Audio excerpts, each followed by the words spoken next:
Sir sir ఎందుకో నాకు ఆడికి డబ్బులు ఇవ్వబుద్ధి కావట్లేదు సార్. అసలు ఆడు ఒప్పుకుంటాడు ఒప్పుకోలేండి, ఒప్పుకున్నప్పుడు చూద్దాం.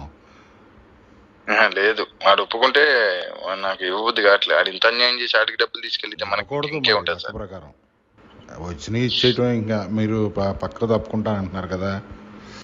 చూడండి చూడండి మీ ఇష్టం, మీరు ఎలా చేద్దామంటే అలా చేద్దామండి, దానికేం లేదు. ఇట్లా కాదు సార్, నాకు అంటే నేను ఇప్పుడు ఆలోచించింది ఏంటంటే కంగారు ఏముంది, ఇప్పుడు అర్జెంట్ ఏం కాదుగా. అర్జెంట్ ఏం కాదులేండి, ఆలోచించే చేద్దాం. మీరు అంటే సార్ ఒకటి, మీరైతే ఎప్పటికైనా ఆడిట్ డబ్బులు అయితే ఇవ్వడానికి అయితే రెడీగా ఉన్నారు కదా. రెడీగానే ఉన్నాగా, దానికి ఇంకో 5 ఎక్స్ట్రా అయితే 20 అవుతాయి. అంతే కదా, చివరిలో 10 ఇస్తామని చెబుతాం, అంతే కదా. అంతవరకే చెప్తా, ఒప్పుకుంటాడు లేకపోతే వద్దు. ఇంకే మీరు నాతో కూడా అడగక్కర్లా, ఇంకా ఏం చేయాలో నిర్ణయించుకుందాం, ఇంకా చేసుకోమని చెప్తా. ఇంకా హ్యాండ్ టు హ్యాండ్ తెలుసుకుందాం. ఆ పాతికి ఎవరికైనా ఇస్తే వీళ్ళు చంపేస్తారు కూడా. అంతవరకు తెగిస్తే మనం తెగిస్తాం కదా సార్. అంతేగా, మరి మనం ఊరుకుంటామంటే. కానీ ఆడికి ఏమన్నాడు తెలుసా లాస్ట్ లో, సరే శ్రీకాంత్ నా మీద ప్రెజర్ తెప్పికు ఏసీబీ వాళ్ళ దగ్గర అంటున్నాడు సార్. నువ్వు నాకు ఎత్త పెడితే ఊరుకుంటావేంటి? ఇంకో డీజీ వచ్చినా మళ్ళీ వెళ్తాంగా, ఈ డేటా ఉన్నట్టేగా ఇది. ఆడికి భయం సార్, నేను అంటే ఆడికి నిజంగా ఉచ్చపడతాను సార్, అందుకే ఆడి ఇంతమందితో ఫోన్ చేయించాడు. ఉచ్చపడిపోతుంది. అవును, అసలు మీకు దెబ్బేసి మీతో ఎలా మాట్లాడాడు నాకు అర్థం కావట్లా. అది మీకు దెబ్బేసాడు కదా, అది ఒప్పుకున్నాడా? ఒప్పుకోవట్లే. ఎందుకు ఒప్పుకుంటాడు?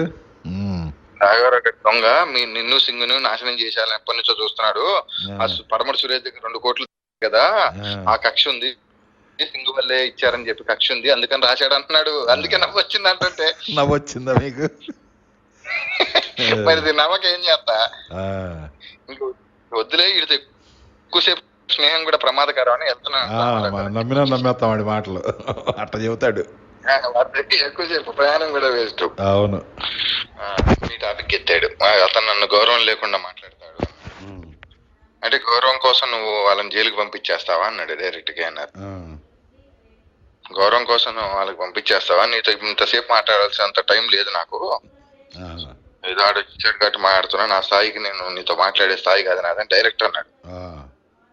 నువ్వు కన్నబాబుతో చెప్పించుకుంటావు, రజత్తో చెప్పించుకుంటావు, ఎన్నెన్న అవసరం, కానీ నీ వల్ల నాకు రూపాయి వచ్చింది డైరెక్ట్ అన్నాడు. నీ వల్ల నేను రూపాయి సంపాదించా. అరే ఈ ఫోన్లు బయట పెట్టి వచ్చాడా లేదా చూడు ఫస్ట్ అన్నాడు. ఫోన్ తీసుకురాని ఏమండి మీరు నన్ను అనుమానిస్తున్నారు, నేను అలాంటి మనిషిని కాదండి అన్నాడు. నువ్వు అనుమానించటం మనిషిలో కాదు, మేము కూడా అలాంటి వాళ్ళం కాదు, మరి వాడిని ఇరికిచ్చావు కదా అన్నాడు. డైరెక్ట్ అని ఇరికిచ్చావు కదా అన్నాడు. మరి వాళ్ళ నాశనం ఎవరు పూడుస్తారు చెప్పండి అన్నాడు. వీళ్ళ లాస్ని ఎవరు పూడుస్తారు, సింగు పూడుతాడా నువ్వు పూడుతావా అని అడిగాడు. అది కాదు సార్, నేను ఏదో ఒకటి చేసి పెడతాను సార్. ఏం చేస్తావు చెప్పు, ఏదో ఒకటి అంటే ఏం చేస్తావు చెప్పు, నీ ఆస్తులు ఏమైనా తీసి అడిగిస్తావా అన్నాడు. అట్లా కాదు సార్, మీరు చెప్పండి సార్, ఇంకెప్పుడు నేను వీళ్ళ జోలికి వెళ్ళను కాదు సార్, ఇతను కూడా పోయి నా గురించి చెప్పాడు. నువ్వు చెప్పకపోతే అతను చెప్పడు కదా అన్నాడు. బాగా చెప్పారు. నువ్వు చెప్పకపోతే ఆయన చెప్పడు కదా, భయపెట్టిచ్చేస్తున్నావు డిపార్ట్మెంట్ నువ్వు అన్నాడు. ఫస్ట్ నేను వెళ్ళి మాట్లాడాక ఇదంతా చెప్పాక ఆయన వచ్చాడు. వద్దు ఫస్ట్ వాడు వద్దు అసలు ఇక్కడికి అన్నాడు. ఒక్కసారికి చూడు అన్నా.